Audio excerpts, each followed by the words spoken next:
There is a very interesting hadith in which the Prophet Muhammad, PBUH, said, "The day of judgment will not come until you. Muslims will see people whose faces are red, their noses are flat, their eyes are small, and their faces are flat like shields, and their shoes are made of hair." Now after this hadith, the Prophet Muhammad, peace be upon him, conquered the entire Arab region, and the Muslim Empire spread throughout Arabia. During the 30 years of the Rashidun Caliphate under Abu Bakr, Umar, Uthman, and Ali, Muslims, for the first time, went beyond Arabia and created the largest empire in human history, becoming the world's superpower for the first time. However, after 30 years of rule, the Rashidun Caliphate was dissolved and the caliphate came under the control of the Umayyad family, who ruled this empire for 90 years and expanded it beyond the size of the Rashidun Caliphate. The Umayyad Caliphate conquered many territories, but there was a significant issue within the Umayyad Caliphate. It was an Arab caliphate where non-Arabs had no status. Despite the vast empire, Arabs were always a minority in the entire empire, and it was impossible for a non-Arab to marry an Arab. All government posts were held by Arabs, similar to how Pakistanis and Indians are treated in the UAE and Saudi Arabia today. Frustrated by this, a rebellion arose within the Umayyad Caliphate, and another family, the Abbasids, took control of the caliphate. The Abbasids were descendants of the Prophet Muhammad's, peace be upon him, uncle Abbas. During the Abbasid era, Muslim power reached its peak, known in the West as the Islamic Golden Age. Baghdad, the capital of the Abbasid Caliphate, became the most powerful city in the world. The Abbasid Caliphate, being a superpower, did something unique. They built the world's largest library in their capital, Baghdad, known as the House of Wisdom. This library was filled with the best books, stories, and poetry from around the world, attracting intellectuals, scientists, poets, and artists from all regions to this city. The Abbasid Caliph created a translation section in the House of Wisdom, where people could sit and translate ancient writings into Arabic. As this translation work progressed, the Arabic language gradually became the most powerful language in the world, similar to English today. The Abbasid Caliphate was the first to fund scientists for their research, leading to the emergence of Muslim scientists like the head of the House of Wisdom in Baghdad, who introduced algebra to the world. One of the greatest mathematicians of all time worked during the Islamic Golden Age, and his contributions are still significant in the world of science today. Alongside science, the arts also flourished during the Abbasid Caliphate, and books like 1001 Nights were written, containing stories that are still adapted into Hollywood movies today, such as Aladdin and Ali Baba.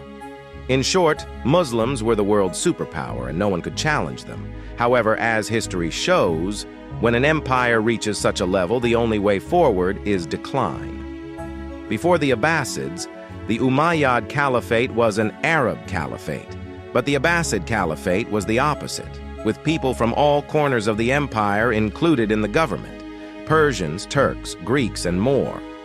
One Abbasid caliph even created a powerful Turkish military force, the Seljuks, which eventually became so strong that it took control of the caliphate, leaving the caliph as a figurehead while the Seljuks held all the power. This is similar to a modern-day prime minister being a figurehead while someone else holds all the power. After the military took control, the Abbasid Caliphate gradually weakened, and rebellions started all over their vast empire. Eventually, this large empire was divided into smaller parts, and for the first time, Muslims lost Palestine. Many years before this, during the First Caliphate, when Umar was conquering all these regions, he also conquered the Christians' holiest city, Jerusalem. For the next 450 years, no one dared to take Palestine from the Muslims.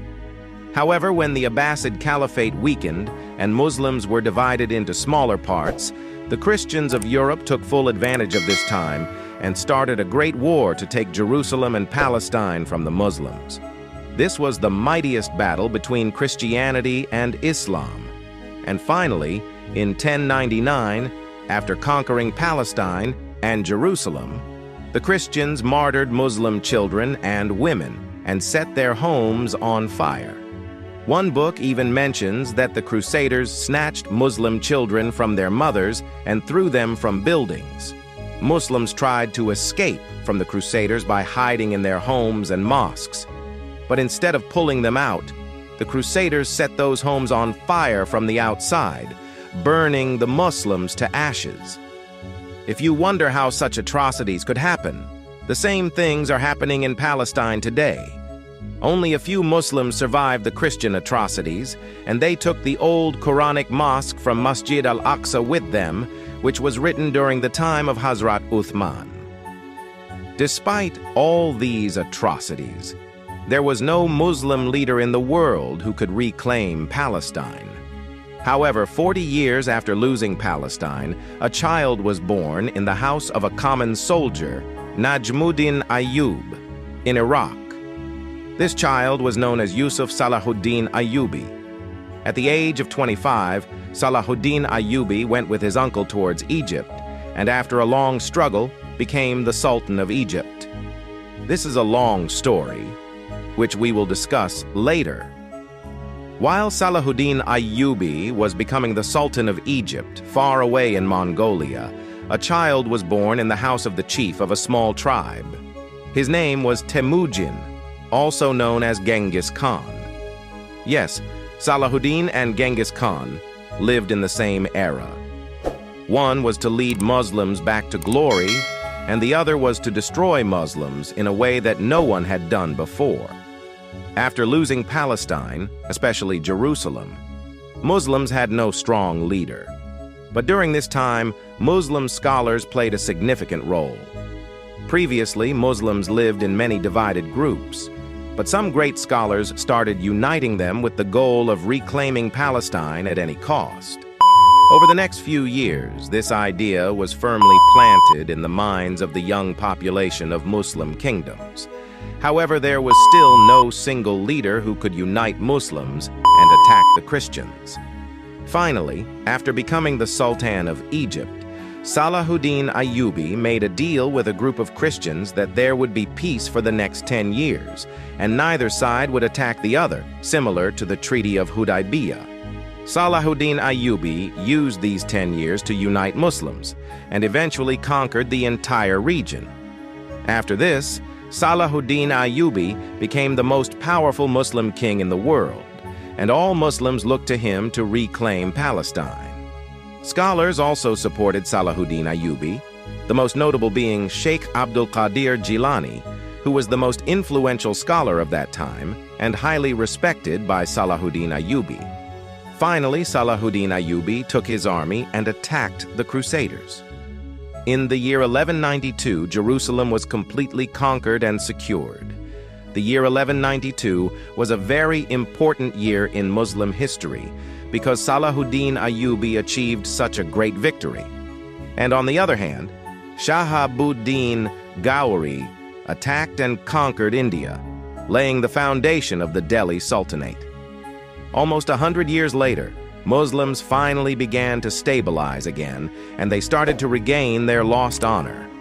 But now that Muslims had achieved success, the time had come for the fulfillment of the prophecies made by the Prophet Muhammad, peace be upon him, 600 years earlier. Far away, Genghis Khan had united Mongolia and was rapidly gaining strength. Genghis Khan's real name was Timujin, and his father was the chief of a small tribe in Mongolia. However, during Temujin's childhood, another tribe secretly poisoned and killed his father. After that, Temujin and his entire family lived a very harsh life. It is said that at one point Temujin was enslaved in China, but he eventually returned to Mongolia, united his tribe, and gradually built the Mongol Empire. The Mongols gave Temujin the title of Genghis Khan, which means universal ruler. This title, Khan, was previously used in the Turkish language but due to Genghis Khan, it became famous worldwide. According to some surveys, today there are about 2.5 million people with the surname Khan, such as Shah Rukh Khan, Amir Khan, and of course, even today, Mongolia is a very poor and ordinary country, and it was even weaker back then. Therefore, even after the formation of Genghis Khan's empire, Mongolia's neighbor, China, did not take it seriously. However, within a few years, Genghis Khan conquered Beijing, the capital of China, and for the first time, people saw how powerful Genghis Khan was. We have all heard stories of his cruelty, such as building pyramids from the heads of his enemies. But this cruelty was not a hobby for Genghis Khan. It was a means to an end. He divided his entire army into groups of 10, then into hundreds, and then into thousands. Genghis Khan made a rule for his army that if one person in a group of 10 fled from battle, the remaining 9 would be beheaded. This ensured that his soldiers did not allow each other to flee from battle, and anyone who tried was killed by their own comrades. Additionally, Genghis Khan established a justice system where if anyone in his empire stole from another, they had to return 10 times the stolen amount. If they couldn't, their entire family, including children, wives, and parents, would be killed. This way, Genghis Khan's empire expanded rapidly and eventually clashed with a Muslim empire. Initially, Genghis Khan had no intention of waging war against the Muslims, so he sent a delegation with a message of friendship to the Muslim king. However, the king arrested all the delegates, prompting Genghis Khan to send his ambassador to negotiate their release. But the king beheaded the ambassador. Killing an ambassador or messenger is a grave crime in Islam and under the laws of the world. When Genghis Khan learned of this in Mongolia, he was furious, and it became a matter of his honor. He then set out with his largest army of 100,000 soldiers towards Khwarezm, initiating a 100-year war between the Muslims and the Mongols. Genghis Khan swiftly conquered the entire empire, beheading the population of each city and building pyramids from their heads, so that the whole world knows that taking on Genghis Khan is no easy task. Before Genghis Khan's attack, the empire, which included areas like Afghanistan, Uzbekistan, and Tajikistan, had a population of around 2.2 million.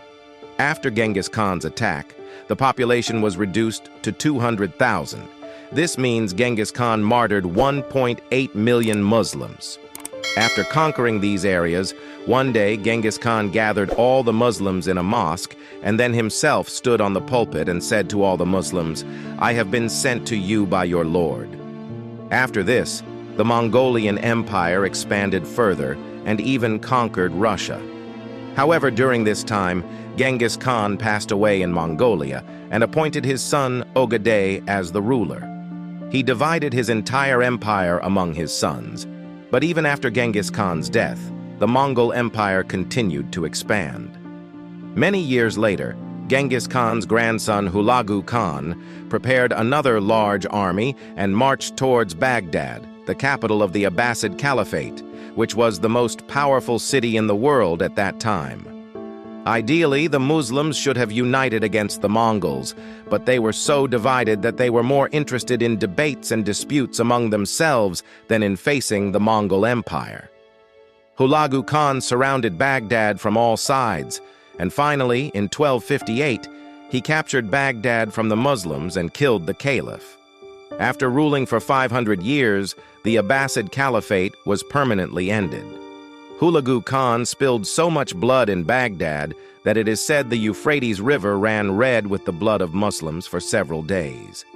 After the red color, the Euphrates River turned black because Hulagu Khan burned all the books in Baghdad's House of Wisdom, the world's largest library, and threw them into the river, turning its color black for several months. Never in history had Muslims faced such a difficult time, where not only Muslims but also the holiest sites of Islam were under threat. After conquering the Abbasid Caliphate, the Mongols faced another sultanate, the Mamluk Sultanate. If they had defeated it, the control of Mecca and Medina would have also gone to the Mongols, and they would have certainly destroyed the Kaaba in Mecca. But this did not happen. When the Mongols advanced after capturing Baghdad, the Mamluk Sultan of Egypt, along with his general Baibars, decided to confront the Mongols. Everyone tried to convince the Sultan that fighting the Mongols was impossible, because some scholars of that time even said that the Mongols were actually Gog and Magog, and the Day of Judgment was near. Despite this, the Sultan and his general Baibars began to gather an army against the Mongols. During this time, Hulagu Khan's brother, who was the ruler of the entire Mongol Empire, was killed in Mongolia, forcing Hulagu Khan to return with his army. He left a small force behind, and finally, at the Battle of Ain Jalut in Palestine, the Mongols and Muslims faced each other.